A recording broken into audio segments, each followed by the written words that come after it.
pues, miembro de la Organización Venezolana del Autismo, hablando acerca de cómo está pues el trastorno del espectro autista en nuestro país, y hablaba antes de ir a la pausa acerca de la prevalencia de los casos, y esa es una de las dudas que hay. ¿Realmente hay mayor casos que se están registrando actualmente en el país? ¿Qué es lo que incide o hay mayor acceso al diagnóstico, la información, o ciertamente hay un aumento en los casos? Yo creo que hay de todo un poco. Está el que, obviamente, al evolucionar los instrumentos diagnósticos, pues la detección es mucho más accesible hoy día, y por eso también es que hay hoy día muchos adultos diagnosticándose, porque, bueno, en su niñez eso no era visto, porque no había la evolución que hay hoy día en cuanto a lo científico, ¿no? Pero también creo que hay una intervención allí de la epigenética, del tema de la contaminación, hay de todo un poco, y por eso es que Los factores que inciden. es la complejidad del asunto, que hay que ponerse, o sea, hay que asumirlo, ¿no? ¿Qué es lo genial? Que hoy día las cosas tienen su nombre, ¿no? Antes eran, los niñitos problemáticos que estaban en el salón, y siga el grupo que no por ahí... obedecer, que no prestan atención. Y no saben, hoy todo tiene un nombre, y lo genial de que exista un diagnóstico, no solo en el trastorno del espectro autista, cuando hablamos de déficit de atención y déficit de atención con hiperactividad, yo creo que la prevalencia es mayor incluso, ¿no? Y lo genial de esto es que sabemos qué es lo que pasa con este muchacho, bien sea niño, adulto. ¿Okay? Nosotras las madres nos hemos venido también descubriendo dentro de la neurodivergencia, y es cuando justamente conversábamos ahorita en la pausa, es que incluso a través de nuestros hijos hemos venido descubriéndonos en las familias, ¿no? Entonces, yo por ejemplo soy una adulta con TDAH, o sea, definitivamente, y voy comprendiendo, con razón a mí me costó esto, o hice aquello, y entonces eso te permite, pues entonces buscar herramientas entonces te estás comprendiendo más. Y allí y tiene que haber apertura. Tiene que haber apertura a eso, tenemos que entender de una vez por todas de que esto está aquí, la población es así. Creo que la normalidad nunca existió, todo el mundo es neurodivergente en gran medida, porque cuando nos ponemos a conversar entre adultos, bueno, sí, a mí se me dificulta esto, el otro tiene... La normalidad no existe.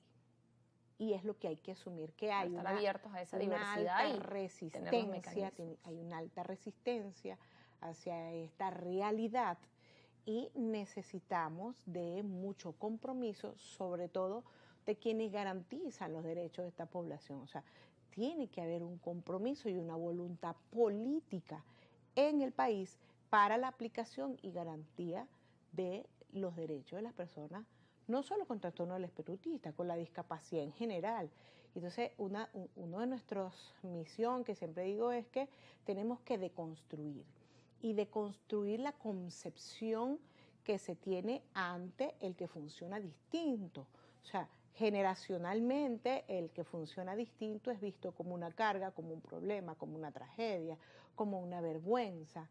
Y entonces, claro, los padres se hacen expectativas, y cuando esas expectativas de tuyas como padres, que empiezas a construir en tu mente la vida de tu hijo, y cuando ves que ese sueño quizás no se va a cumplir, entonces te conviertes en barrera para tu hijo. Porque la primera barrera que un muchacho de esto tiene que derribar es al papá y a la mamá, porque cuando yo, papá y mamá, estoy en negación, pues obviamente me convierto en barrera para mi hijo.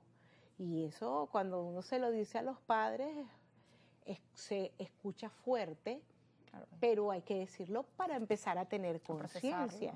Correcto.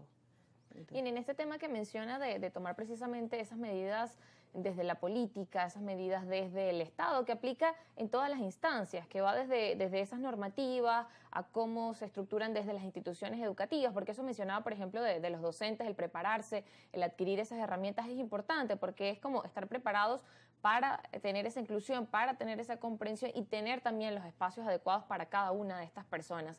En ese sentido también, desde la Asamblea Nacional en el 2023 se aprobó una ley una ley de atención integral a las personas dentro del trastorno del espectro autista.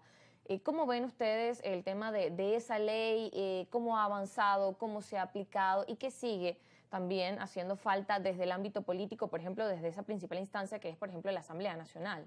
Fíjate, nosotros, la ley de autismo es una ley que ha dado grandes lecciones en nuestro país, porque esta ley la veníamos trabajando desde el año 2014, se intentó aprobar en la Asamblea del 2016, luego, en conjunto con Iris de Franca, pues la volvimos a introducir en el 2022, nos las aceptaron y la logramos en el 2023, pero ella es una ley especial que depende de la Ley Orgánica de Discapacidad, ¿ok?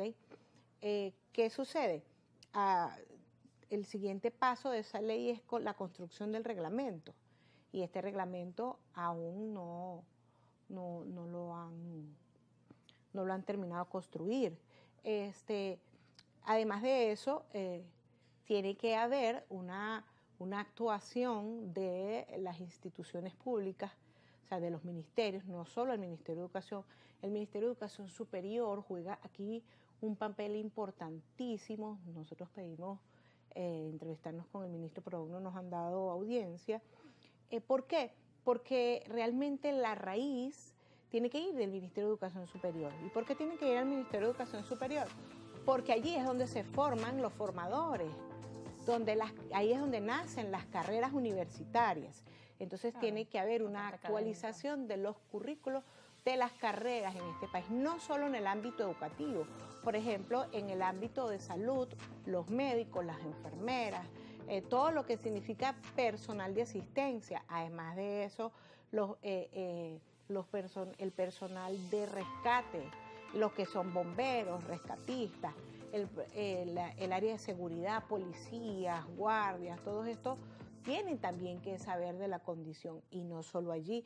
Por ejemplo, en el área de administración también tiene que saberse de la condición, porque un director de recursos humanos tiene que saber de estas condiciones y de la discapacidad en general, porque a la hora de que yo, pues, cumpliendo con el artículo de la Ley Orgánica de Discapacidad, que establece que el 5% de los empleados de una empresa tienen que estar dentro de la discapacidad, entonces el personal que entrevista a una persona con trastorno del espectro autista tiene que saber que está frente a esta persona, pero no solamente eso, sino como empresa hacer los ajustes razonables que esta persona necesita para poder desempeñarse en el ámbito laboral. Entonces, fíjate la complejidad que hay aquí. Entonces, todos estos pensum tienen que ser modificados, tienen que estar actualizados, y tiene que haber creación incluso de nuevas especializaciones.